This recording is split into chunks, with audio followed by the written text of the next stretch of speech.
కాదేది కవిత కానర్హం అని ఒక మహాకవి అన్నాడు. కవిత్వానికి ఏది అనర్హం కాదు. దేన్నైనా కవితా వస్తువుగా తీసుకోవచ్చు అని. చంద్రబాబు నాయుడు గారు అంటున్నారు, ఎవడో అతీతం కాదు అరెస్ట్కి. ఇదిగో ఈయనెవరు, సాక్షి కెమెరామెన్. ఈయనైనా, మాట్లాడుతున్న నేనైనా, ఏ రాజకీయ నాయకుడైనా, ఏ అధికారైనా, ఆయన ఐపీఎస్ అధికారి డ్యూటీలో ఉండి డ్యూటీ చేసినా ఎవరినైనా అరెస్ట్ చేసి మారేస్తాను అంతే. ఇష్యూని డైవర్ట్ చేయటం కోసం ఎంతటి వారినైనా అరెస్ట్ చేస్తాను అనే పద్ధతిలో ఇవాళ నడుస్తూ ఉంది ప్రభుత్వం. ఐపీఎస్ ఆఫీసర్ సీతారామాంజనేయులు గారు, పిఎస్ఆర్ ఆంజనేయులు, ఆయన నేను చాలా కాలం నుంచి గమనిస్తున్నా. గుంటూరు కూడా మీ అందరికీ గుర్తుండే ఉంటుంది, గుంటూరు కూడా ఎస్పీగా చేశారు. ఆ తర్వాత సిటీ పోలీస్ కమిషనర్గా విజయవాడ చేశారు. ఒకానొక సందర్భంలో అరవింద్ రావు గారు ఇంటెలిజెన్స్ చీఫ్గా ఉన్నప్పుడు, రాజశేఖర రెడ్డి గారు ముఖ్యమంత్రిగా ఉండి నక్సలిజాన్ని అణిచివేసే క్రమంలో అరవింద్ రావు గారు ఇంటెలిజెన్స్ చీఫ్గా ఉన్నప్పుడు ఆయన దగ్గర ఐపీఎస్ ఆఫీసర్గా పనిచేసినటువంటి నీతి నిజాయితీ కలిగినటువంటి వ్యక్తి పిఎస్ఆర్ ఆంజనేయులు గారు. కష్టపడి ఐపీఎస్ను సాధించి కష్టపడి ప్రమోషన్ల మీద ఇవాళ డీజీ స్థాయికి వచ్చారు ఆయన. మొన్న డీజీపీ లిస్టులో కూడా ఆయన పేరు వెళ్ళింది. పరిస్థితులు బాగుంటే డీజీపీ కూడా అవ్వవలసినటువంటి వ్యక్తి ఇవాళ అరెస్ట్ చేశారు. ఇవాళ అరెస్ట్ చేసి తీసుకొస్తున్నారు. ఏమిటి దారుణం నేను అడుగుతా ఉన్నా. ఎందుకు అరెస్ట్ చేశారు? జత్వాని అనే ఒక మహిళని అరెస్ట్ చేశారని, కొట్టారనో తిట్టారనో ఏదో చేశారని కాదు, డ్యూటీలో ఉండి అరెస్ట్ చేశారని ముగ్గురు అధికారుల మీద కేసు పెట్టారు. బాంబేలో నటిగా ఉన్నటువంటి ఒక చిన్న నటిగా ఉన్నటువంటి ఒక జత్వాని మీద కుక్కల విద్యాసాగర్ అనే వ్యక్తి కంప్లైంట్ ఇస్తే ఆ కంప్లైంట్ రిజిస్టర్ చేసి చట్టబద్ధంగా బాంబే వెళ్ళి ఆ రోజున సిపి గారు, ఏసీపీ గారు వెళ్ళి అరెస్ట్ చేసి తీసుకొచ్చి కోర్టులో ప్రొడ్యూస్ చేశారు. కోర్టు రిమాండ్ ఇచ్చింది. రిమాండ్ తర్వాత బెయిల్ తీసుకు వెళ్ళారు. అంత చట్ట ప్రకారం జరిగినటువంటి అంశం. దానిలో ఇవాళ కేసు పెట్టారండి. వాళ్ళిద్దరి మీద కూడా కేసు పెట్టారు. విద్యాసాగర్ని అరెస్ట్ చేశారు, ఆయన బెయిల్ వచ్చేసింది. కాంతిలాల్ టాటా సిపి, ఆయనకి బెయిల్ వచ్చేసింది, యాంటిసిపేటరీ బెయిల్. విశాల్ గున్ని మనకు ఎస్పీగా చేశాడు గుంటూరుకి, ఉమ్మడి గుంటూరు జిల్లాకి, ఆయన కూడా యాంటిసిపేటరీ బెయిల్ వచ్చేసింది. ఆ రోజున ఇంటెలిజెన్స్ చీఫ్గా పిఎస్ఆర్ ఆంజనేయులు గారు పనిచేస్తున్నారు. ఆయన కోర్టుకి వెళ్ళా, బెయిల్ తెచ్చుకోవాలా. బహుశా అరెస్ట్ చేయాలనుకున్నారో లేదా చట్ట ప్రకారంగా చేయాలనుకున్నాడో యాంటిసిపేటరీ బెయిల్కి వెళ్ళా. ఇవాళ తీసుకొచ్చి అరెస్ట్ చేశారు. ఇప్పుడు దాకా అరెస్ట్ చేయలే. హైదరాబాద్లో వెళ్ళి అరెస్ట్ చేసి తీసుకొచ్చి మరి బహుశా కోర్టులో ప్రొడ్యూస్ చేస్తారు. ఆయన నాకు బాగా గుర్తు, గుంటూరులో ఎస్పీగా పనిచేసినప్పుడు గుంటూరులో రౌడీలు గడగడలాడిపోయారు. దొంగతనాలు చేసేవాళ్ళు లేరు. శాంతి భద్రత కాపాడటంలో నాకు తెలిసినంతవరకు చాలా తక్కువ మంది గట్టిగా వ్యవహరించే వ్యక్తుల్లో ఐపీఎస్ ఆఫీసర్లో పిఎస్ఆర్ ఆంజనేయులు గారు ఒకరు. అంత సిన్సియర్గా పనిచేసినటువంటి ఆఫీసర్ని ఇవాళ కక్ష బట్టి, ఎందుకు కక్ష పెట్టారో నాకు అర్థం కాలేదు. అంటే చంద్రబాబు నాయుడు గారిని అరెస్ట్ చేశారు కాబట్టి ఇంకా ఎవడైనా అరెస్ట్ చేసి లోపలేసేద్దాం, కక్ష కట్టేద్దామనే ఉద్దేశమా? వాళ్ళు తీసుకొచ్చి అరెస్ట్ చేసి ప్రొడ్యూస్ చేసే కార్యక్రమం. మంచి సమయాన్ని ఎన్నుకుంటాడు చంద్రబాబు నాయుడు గారు. ఎందుకంటే ఏదైనా మంచి ఇష్యూ రైజ్ అవుతుంది అనుకోండి తనకు వ్యతిరేకంగా, అప్పుడు డైవర్ట్ చేయడం కోసం అరెస్ట్ చేస్తారు. కసిరెడ్డిని కూడా నిన్న అరెస్ట్ చేశారు. స్కాము లేదు, ఏమీ లేదు, దానిలో ఆయన అరెస్ట్ చేశారు. ఇవాళ జరుగుతుంది ఏంటి రాష్ట్రంలో? చంద్రబాబు నాయుడు గారు ఇచ్చిన హామీలు ఏమిటి? చంద్రబాబు నాయుడు గారు ఇచ్చిన హామీలు ఒక్కటైనా నెరవేర్చారా? అధికారంలోకి రాకముందు, ఎన్నికలకు ముందు అరచేతిలో వైకుంఠం చూపించేశాడు ప్రజలందరికీ కూడా. ఏది అడిగితే అది ఇచ్చేస్తాను అన్నాను అంతే. ఇప్పుడు నరకం చూపిస్తున్నాడు. నా వల్ల కాదు. అప్పుడు ఏదో చేద్దాం అనుకున్నాం, కానీ చూస్తే భయం వేస్తుంది, నేను చేయలేను అని చేతులు పైకేసేసాడు. ప్రజలందరూ ఏమనుకుంటున్నారు, చంద్రబాబు అంతా దొంగ ఎవరు లేరు, అబద్ధాల కోరు, ఎన్నికలకు ముందు ఏదైనా చెప్తాడు, ఎన్నికల తర్వాత ఏది చేయడు అని జనం చర్చించుకుంటున్నారు. చంద్రబాబు నాయుడు గారు 11 మాసాలు అయిపోయి 12వ మాసంలోకి ప్రవేశిస్తున్నారు. సంవత్సరం గడుస్తూ ఉంది. సంవత్సరానికి పండగ జరిగింది. చంద్రబాబు నాయుడు గారు అది చేశాను ఇది చేశానని జనం కూడా పండగ చేస్తారు. పచ్చడి చేస్తారు జనం. ఒక్క హామీని కూడా నెరవేర్చనటువంటి దుర్మార్గమైన పరిపాలన ఇక్కడ జరుగుతూ ఉంది అని ప్రజల్లో చర్చ జరుగుతుంటే, ఈ చర్చల్ని డైవర్ట్ చేయడం కోసం కసిరెడ్డిని అరెస్ట్ చేస్తారు, పిఎస్ఆర్ ఆంజనేయులు గారిని అరెస్ట్ చేస్తారు. పొద్దున్నే పేపర్లో IPS officer PSR Anjaneyulu arrest, అది హెడ్డింగ్. అంతేగాని చంద్రబాబు నాయుడు గారు చేసినటువంటి దుర్మార్గమైన హెడ్డింగ్లు రాకూడదు అనేటువంటి పద్ధతుల్లో ఇవాళ నారా చంద్రబాబు నాయుడు గారు వ్యవహరిస్తున్నారు. అదేంటండి, ఊర్సంట. మొన్న పుట్టింది కంపెనీ వైజాగ్లో 3,000 కోట్ల రూపాయల ఆస్తి 99 పైసలకి ఇచ్చేశారు. ఎవరయ్యా ఈ ఊర్స్ అంటే బుస్సును పుట్టింది. నారా లోకేష్ గారు పుట్టించాడంట. దానికి 3,000 కోట్ల రూపాయల ఆస్తిని 99 పైసలకి ఇచ్చేశారు. దోపిడీ కార్యక్రమం. ఇది చర్చలోకి రాకూడదు. పిఎస్ఆర్ ఆంజనేయులు గారు అరెస్ట్ చర్చలోకి రావాలి, కసిరెడ్డి అరెస్ట్ చర్చలోకి రావాలి. ఇవాళ చూడండి, అప్పు తీసుకొస్తున్నారు.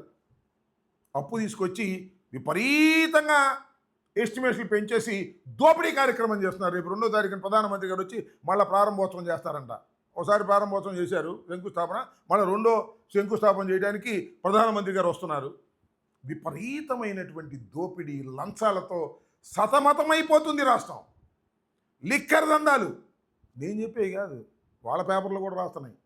ఎమ్మెల్యేలు దోచేసుకుంటున్నారని నేను చెప్పినవి కాదుగా. వైఎస్ఆర్ కాంగ్రెస్ పార్టీ చెప్పిందో లేకపోతే సాక్షిలో రాసిందో కాదు, వారి పేపర్లు ఉన్నాయి కదా 2, వాళ్ళు రాస్తున్నారు. దోపిడీ చేసేస్తున్నారు ఎమ్మెల్యేలు. అధికార పార్టీలో ఉన్నటువంటి ఎమ్మెల్యేలు ఇష్టం వచ్చినట్టుగా దోచుకుంటున్నారు. లిక్కర్ దోచుకుంటున్నారు, ఇసుక దోచుకుంటున్నారు, మట్టి దోచుకుంటున్నారు అని సాక్షాత్తు వాళ్ళ పత్రికలే రాస్తున్నాయి. ఈ విధంగా రాష్ట్ర వ్యాపితంగా ఉన్నటువంటి తెలుగుదేశం నాయకులు, కార్యకర్తలు, చంద్రబాబు నాయుడు గారు, నారా లోకేష్ గారు విపరీతంగా దోచుకుంటున్నారు. ఒక్క హామీని కూడా నెరవేర్చకపోగా ఇష్టం వచ్చినట్టుగా వ్యవహారాలు చేసేటటువంటి కార్యక్రమం. వీటన్నిటినీ డైవర్ట్ చేయడం కోసం ఇవాళ పిఎస్ఆర్ ఆంజనేయులు గారిని అరెస్ట్ చేశారు, కసిరెడ్డిని అరెస్ట్ చేశారు. స్కామ్ అంట. ఏం స్కామ్ నాకు అర్థం కాల. లిక్కర్ స్కామా? ఎట్లా ఉంటుంది లిక్కర్ స్కామ్? నాకు తెలియగడుగుతాను. లిక్కర్ ప్రభుత్వం అమ్మితే స్కామ్ ఉంటుందా? లిక్కరు ప్రైవేటు వాళ్ళకి ఇస్తే స్కామ్ ఉంటుంది. ప్రభుత్వమే లిక్కర్ అమ్ముతుంటే షాపుల్లో పెట్టి స్కామ్ ఎందుకు కొడుతుంది? ఎవరు లంచాలు ఇస్తాడు? నాకు అర్థం కాలేదు. లేదు, ఏదన్నా కొత్తగా ఏదైనా డిస్టిలరీకి పర్మిషన్ ఇచ్చారా జగన్మోహన్ రెడ్డి గారు? ఒక్కడి కూడా ఇవ్వాల. ఇంకొకనా లంచాలు ఇస్తారా? గత ప్రభుత్వం కన్నా, అంటే చంద్రబాబు నాయుడు గారి ప్రభుత్వం కన్నా తక్కువ రేటుకి అమ్మితే లంచాలు ఇస్తారండి? ఉన్న బెల్ట్ షాపును రద్దు చేస్తే లంచాలు ఇస్తారా? ఇస్తే లంచాలు ఇస్తారా? లేదు, పర్మిట్ రూములు ఎత్తేస్తే లంచాలు ఇస్తారా? ఉంచితే లంచాలు ఇస్తారా? మేము వచ్చాం, బెల్ట్ షాపులు ఎత్తేసాం, పర్మిట్ రూములు ఎత్తేసాం, ప్రైవేట్ ఇక్కడ నుంచి తీసేసాం, ప్రభుత్వం ఏమో నడిపింది, ఒక్క డిస్టిలరీకి పర్మిషన్ ఇవ్వలేదు, అన్ని డిస్టిలరీకి సమానంగా ఆర్డర్లు ఇచ్చాం. మాకు ఎవరు లంచాలు ఇస్తాడు? నాకు అర్థం కాలేదు. లేని స్కామ్ను సృష్టించటం, లేని జత్వానీ మీద జరిగినటువంటి లేనిపోని ఆరోపణలు సృష్టించటం. ఎవరా జత్వానీ? ఏంటి కథ?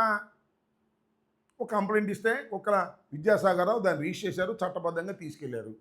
ఆమె గురించి నేను ఎక్కువ మాట్లాడకూడదు, కానీ ఆమె చరిత్ర ఎంతా తెలుసు. బాంబేలో ఆమె చరిత్ర ఏంటో అందరికీ తెలుసు. షీ ఈజ్ ద బ్యాక్ మైలర్ అని చాలామందికి తెలిసినటువంటి విషయం. ఆమెను పట్టుకొచ్చారు, ఒక ఆడకూతురు, పెద్ద ప్రచారం చేశారు. ముందొక కారు, వెనకొక కారు, ఆమె ఎస్కార్ట్ పెట్టి తీసుకెళ్లారు. ఆమె మీద కేసు, ఆమె చేత కంప్లైంట్ ఇప్పించారు. ఇప్పించి కేసు పెట్టి 3 ఐపీఎస్ అధికారుల మీద కక్ష సాధించేటటువంటి కార్యక్రమం చేస్తున్నారు. ఎక్కడికి వెళ్తున్నారండి చంద్రబాబు నాయుడు గారు? మీరు ఏం చేస్తున్నారు? మీరు ఈ రాష్ట్రంలో ఒక దుర్మార్గమైన పరిపాలన చేస్తున్నారు, సరే అది వేరే విషయం. ఆ దుర్మార్గమైన పరిపాలనతో పాటు ఎవరిని పడితే వాళ్ళని అరెస్ట్ చేసేస్తాం. అంటే రేపు ప్రభుత్వాలు శాశ్వతంగా ఉంటే మీరే శాశ్వతంగా ముఖ్యమంత్రిగా ఉంటారా? మీ అబ్బాయే పరిపాలన చేస్తుంటాడా? పరిపాలన మారవా? ముఖ్యమంత్రులు మారరా? దాని అర్థం ఏంటి? ముఖ్యమంత్రులు మారితే ఎవరినైనా అరెస్ట్ చేసేయచ్చా? డీజీపీగా పనిచేసిన అరెస్ట్ చేసేయచ్చా? ఐపీఎస్ ఆఫీసర్ని అరెస్ట్ చేసేయచ్చా? ఏమిటి సాంప్రదాయం? ఏమిటి అన్యాయం? కోర్టులు ఏం చెప్తున్నాయి? న్యాయస్థానాలు వాతలు పెడుతున్నాయి. సిగ్గులేదు మీకు. ఒకానొక సందర్భంలో ఆయన పేరు పోసాని కృష్ణమురళికి సంబంధించిన కేసులో 111 వేశారని, అర్ధంతరంగా 111 వేశారని కోర్టు వారు ఆ ఇన్వెస్టిగేషన్ ఆఫీసర్ని వచ్చి కోర్టు ముందు హాజరు కమ్మని చెప్పి ఆర్డర్ వేశారు. అంతేకాదు, ఒక ఎక్స్ట్రాషన్ కేసు పెట్టారని ఒక సోషల్ మీడియా కార్యకర్త మీద, ప్రేమ్ కుమార్ మీద కోర్టు స్టిచ్చెస్ పాస్ చేసినటువంటి సందర్భాలు నేను మనవి చేస్తున్నాను. కోర్టులు ఒక వైపున ఖచ్చితంగా చెప్తున్నాయి ఏమిటి అన్యాయం అని చెప్తున్నాయి. అవసరమైతే డీజీపీని కోర్టుకు పిలుస్తామని కూడా న్యాయస్థానాలు చెప్తున్నాయి. అయినా మీకేమీ అదుపు లేదు. ఎవరైనా సరే అరెస్ట్ చేసి లోపలేసేసి కక్ష సాధించుకుందాం అనుకుంటున్నారు. కలకాలం మీరు అధికారంలో ఉండరు చంద్రబాబు నాయుడు గారు, గుర్తుపెట్టుకోండి. మీరు వయసులో పెద్దవారు, అనుభవంలో పెద్దవారు. ఏమిటి కక్ష, ఏమిటి కార్పణ్యం? పరిపాలన చేయలేక మీరు ఇలాంటి డైవర్షన్ పాలిటిక్స్ ఆడుతున్నందుకు నిజంగా సిగ్గుపడాలి రాష్ట్ర ప్రజానీకమని మనవి చేస్తున్నాను. మీకు ఓట్లు వేసిన వాళ్ళు సిగ్గుపడేటటువంటి పరిస్థితిలోకి వాళ్ళ మీరు పరిపాలన చేస్తున్నారు. దుర్మార్గమైనటువంటి పరిపాలన చేస్తున్నారు. కేవలం పోలీసు వ్యవస్థని అడ్డం పెట్టుకునే రాజ్యం చేయాలని ప్రయత్నం చేసినటువంటి ఏ వ్యక్తి కూడా మన జాల లేదని కూడా మనవి చేస్తున్నాం. ఎక్కడ చేయమండి? గుంటూరులో మీరు చూశారుగా మొన్న, మన గుంటూరులోనే 11 మందిని సస్పెండ్ చేశారండి. ఆ మాధవ్ని, గోరంట్ల మాధవ్ని అరెస్ట్ చేసిన సందర్భంలో 11 మందిని సస్పెండ్ చేశారు. ఏంటో నాకు అర్థం కాల. అది ఎందుకు సస్పెండ్ చేశారో, కారణం ఏంటో ఎవరికి తెలియదు. ఏమిటి కక్షాదింపులు? పోలీసు వారి మీద కక్షాదింపులు నేను మనవి చేస్తున్నా. ఇవాళ ఈ సందర్భంగా చాలా ఐపీఎస్ ఆఫీసర్ ఉన్నారు కదా, డీజీపీ దగ్గర నుంచి కింద దాకా, ఎస్పీ దాకా, మీరందరూ ఒకసారి ఆలోచించుకోండి. IPS officer Seetharamanjali is your colleague. Seetharamanjali గారు పనిచేశారు, టాటా పనిచేశాడు, విశాల్ గున్ని పనిచేశాడు. మీలాంటి అధికారులే వారు, గుర్తుపెట్టుకోండి. వాళ్ళ ముగ్గురిని ఇవాళ మీరు ఈ ప్రభుత్వం వేధిస్తుంది, మిమ్మల్ని అడ్డం పెట్టుకొని మీరే అరెస్ట్ చేసి తీసుకొచ్చింది. రేపు ప్రభుత్వాలు మారితే మీ పరిస్థితి ఏంటి? మిమ్మల్ని కూడా అరెస్ట్ చేసేయచ్చుగా. మీరేమన్నా చట్టాలకి దీనికన్నా పెద్ద ఈ సాంప్రదాయానికి అతీతులా మీరు? చెప్పండి, నేను అడుగుతా ఉన్నా. ప్రతి ఐపీఎస్ ఆఫీసర్ ఆలోచించుకోమని మనం చేస్తున్నాం. మీ విధి నిర్వహణలో అరెస్ట్ చేస్తారు, మమ్మల్ని కూడా అరెస్ట్ చేస్తారు. చాలామంది అరెస్ట్ చేశారు కదా. జగన్మోహన్ రెడ్డి గారిని అరెస్ట్ చేశారు, అరెస్ట్ చేయలేదా? పివి నరసింహారావు గారి మీద కేసులు పెట్టారు, కేసులు పెట్టలేదా? ఇందిరాగాంధీని అరెస్ట్ చేశారు, అరెస్ట్ చేయలేదా?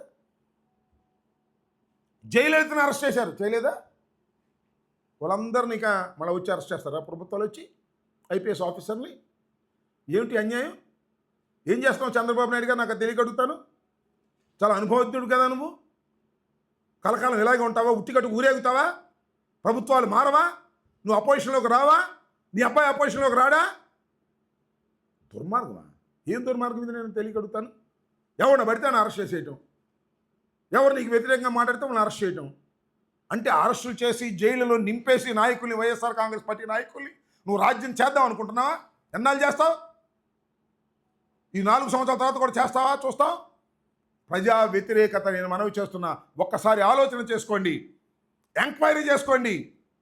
ఏ ప్రభుత్వానికి కూడా 11 మాసాల్లో ఇంతగా ప్రజా వ్యతిరేకత పెరిగినటువంటి ప్రభుత్వం ఆంధ్ర రాష్ట్రంలోనే కాదు, భారతదేశంలోనే లేదు. అంత ప్రజా వ్యతిరేకత పెరిగినటువంటి ప్రభుత్వం ఇది. మీకు పోగానం దాపరించింది, అంతకు మించి ఏమీ లేదు.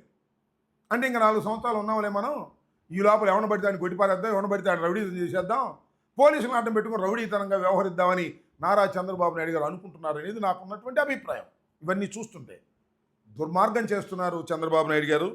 మీరు దీనికి తగినటువంటి మూల్యాన్ని చెల్లించక తప్పదు. కాలం ఎప్పుడు ఇలాగే ఉండదు, కాలం మారుతుంది. చిన్న సోషల్ మీడియా కార్యకర్త దగ్గర నుంచి విలేకరుల మీద కేసులు, పోలీస్ అధికారుల మీద కేసులు, పోలీస్ అధికారుల అరెస్టు, ఐపీఎస్ వాళ్ళని అరెస్టు. ఏంటిది? మరొక్కసారి చెప్తున్నా, ఐపీఎస్ ఐఏఎస్ అధికారులు ఉన్నారే, వాళ్ళు ఒక చట్టబద్ధ పరిధిలో పనిచేస్తారు. చట్టాన్ని దాటి వాళ్ళు వ్యవహరించడానికి వీల్లేదు. ఒక ఎఫ్ఐఆర్ ఉంటే ఆ ఎఫ్ఐఆర్ మీద ఎంక్వైరీ చేసి దెన్ దే విల్ అరెస్ట్. నేను అడుగుతా ఉన్నా, జత్వానీని అరెస్ట్ చేసినప్పుడు కోర్టులో ప్రొడ్యూస్ చేశారు కదా, కోర్టు రిమాండ్ ఇచ్చింది కదా, బెయిల్ తీసుకున్నారు కదా. జత్వానీ కేసులో మీరు ముద్దాన్ని పెడితే ఆ ముగ్గురికి బెయిల్ వచ్చింది కదా. ఇవాళ సీతారామాంజలిని తీసుకొచ్చి కక్షాదింపు కదా. అంటే జగన్మోహన్ రెడ్డి గారి దగ్గర పిఎస్ఆర్ ఆంజనేయులు గారు ఇంటెలిజెన్స్ ఆఫీసర్గా పనిచేశారు కాబట్టి, ఆ ఇంటెలిజెన్స్ ఆఫీసర్గా పనిచేసినప్పుడు నన్ను అరెస్ట్ చేసి 53 రోజులు జైల్లో పెట్టారు కాబట్టి మొత్తాన్ని అరెస్ట్ చేసి పారేస్తా అంటే ఏంటి కక్షాదింపు చర్యలు? నాకు అర్థం కాలేదు చంద్రబాబు నాయుడు గారు. ఇది చాలా దుర్మార్గమైనటువంటి పద్ధతుల్లో ఇవాళ చంద్రబాబు నాయుడు గారి ప్రభుత్వం పనిచేస్తుంది. నేను ఒకటి మనవి చేస్తున్నా, బాబు గారు, చంద్రబాబు గారు, కలకాలం ఇలా ఉండదు నాయన. దీనికి నువ్వు మూల్యం చెల్లించక తప్పదు. నువ్వు చెల్లించకపోతే మీ అబ్బాయి ఎక్కడికి బారు. ప్రపంచం చూస్తూనే ఉంది, ప్రజలు చూస్తూనే ఉన్నారు, చట్టాలు చూస్తూనే ఉన్నారు.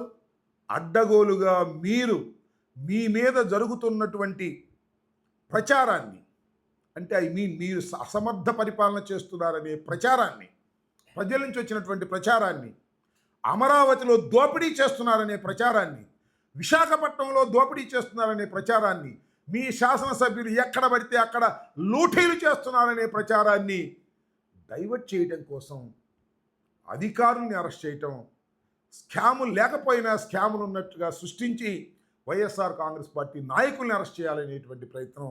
కాకాని గోవర్ధన్ రెడ్డి గారిని అరెస్ట్ చేయాలి, మిథున్ రెడ్డి గారిని అరెస్ట్ చేయాలి, ఎవరినైనా అరెస్ట్ చేసేయాల్సిందే. అందరిని అరెస్ట్ చేసి జైల్లో పెట్టాల్సిందే. జైల్లో నుండిపోతాం వారు? జైల్లో చచ్చిపోతామా? మమ్మల్ని అందరం జైల్లో పెట్టి జైల్లో చచ్చిపోతామే? రాదా బెయిల్? సంవత్సరానికైనా వచ్చేదిగా బెయిల్.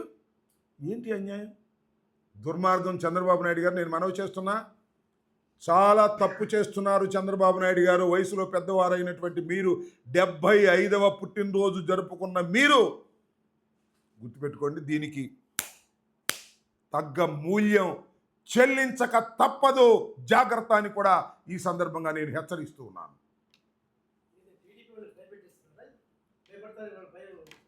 మేము టీడీపీ వాళ్ళు భయపెట్టవా? ఇది ఎక్కడ కూడా భయా బాబు? మమ్మల్ని భయపెట్టకపోతే చాలు. మమ్మల్ని గదిలో పెట్టి కొడతంటే మాట్లాడాల్సి వస్తుంది. ఏం చేయాలి మేము? నేను చెప్తానయ్యా, నువ్వు చెప్పావు కదా. ఏ చంద్రబాబు ఏమో ఉట్టిగట్టు ఊరేగుతాడా? జీవితాంతం ఆయనే ముఖ్యమంత్రిగా ఉంటాడా? లేకపోతే వాళ్ళ అబ్బాయి ముఖ్యమంత్రిగా ఉంటారా? వచ్చి మారవా ప్రభుత్వాలు? ఎంతమంది ముఖ్యమంత్రులు వచ్చారు ఇక్కడికి? నేను రాజకీయాల్లోకి వచ్చిన తర్వాత 300 మంది ముఖ్యమంత్రులు వచ్చారు.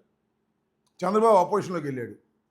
శాసనం ఉంటాడు చంద్రబాబు అధికారంలో. నువ్వు అపోజిషన్లోకి రావా? ఓ రోజు అటు ఇటు అంతేగా. ఇవన్నీ మర్చిపోతారా? ఇవన్నీ ప్రెసిడెంట్స్ కావా? ఇవన్నీ సాంప్రదాయాలు కావా? ఏంటిది అడుగుతాం. భయపెట్టవలసిన పరిస్థితిలో మేము ఉన్నామా? భయపడాల్సిన పరిస్థితిలో ఉన్నాం. భయపడాల్సిన పరిస్థితిలో ఉండి గుండె ధిటవ చేసుకొని రాటు తేలుతున్నాం. మిలిటెన్సీతో ముందుకు వచ్చేటటువంటి పరిస్థితి మీరు కల్పిస్తున్నారు. అది గుర్తుపెట్టుకోమని మనం చేస్తున్నాం. ఓకే,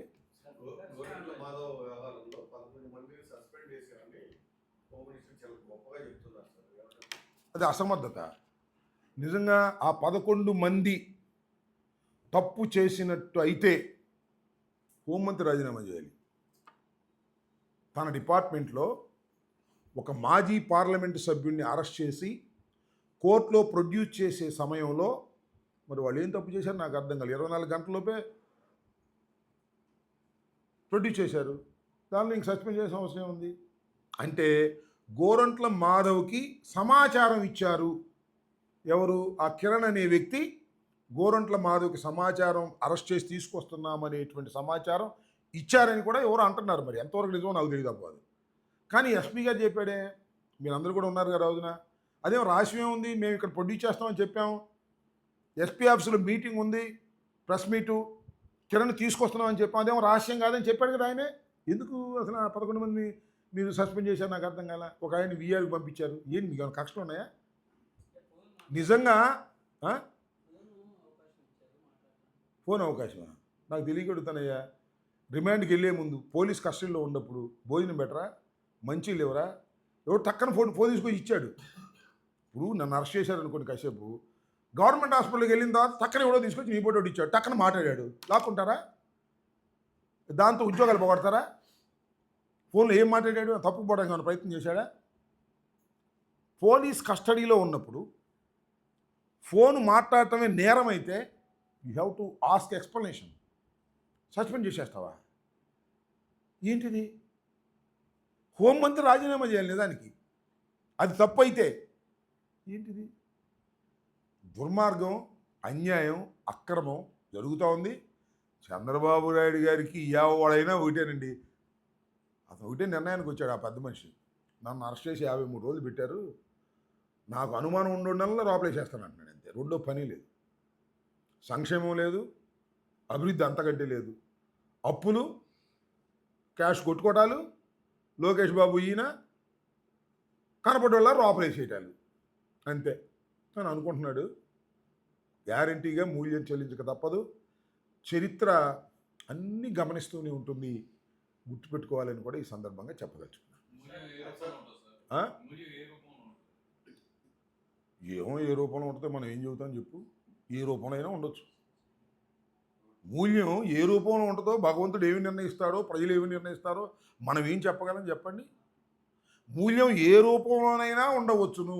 దుర్మార్గం చేసిన వాడికి, అన్యాయం చేసిన వాడికి, అబద్ధాల కోరుకి, ప్రజల్ని మోసం చేసిన వాడికి ఎన్నికల ముందు అరచేతిలో వైకుంఠం చూపించి ఎన్నికల తర్వాత నరకం చూపించే వ్యక్తికి మూల్యం ఏ రూపాన భగవంతుడు ఇస్తాడో మనం చెప్పలేము. ప్రజలు ఏ రూపాన్ని ఇస్తారో మనం చెప్పలేము. అది వెండి తెర మీద చూసుకోవటమే. నాకు మాత్రం ఏం తెలుసు, నేనేదైనా మూల్యం చెల్లించేది నా పాత్ర నాదేమన్నా ఉంటే నేను చెప్పగలను. భగవంతుడు ఏ రకంగా నిర్ణయిస్తాడో, ప్రజలు ఏ రకంగా నిర్ణయిస్తారో చెప్పలేం కదా. కానీ దుర్మార్గాలు చేసిన ఎవరిని వదిలిపెట్టరు ప్రజలు, భగవంతుడు వదిలిపెట్టడు.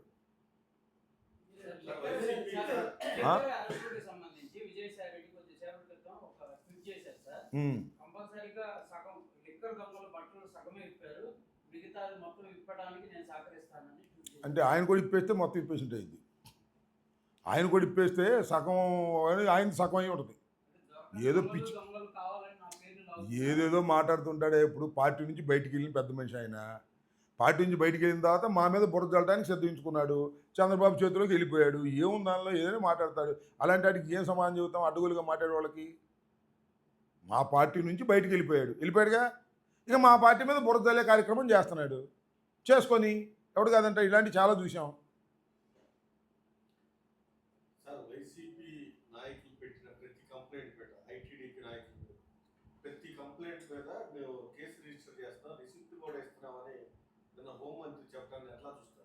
నాకేసే ఉందిగా. నేను 5 కంప్లైంట్లు ఇచ్చా, ఒక్కటి రిజిస్టర్ చేయలే.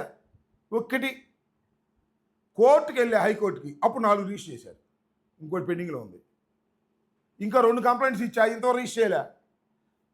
ఊరికే అసత్యాలు చెబితే ఎలాగో హోంమంత్రి గారు అసలు ఏం జరుగుతుందో తెలుసా పోలీస్ స్టేషన్లో? ఆయనకేం తెలియదు.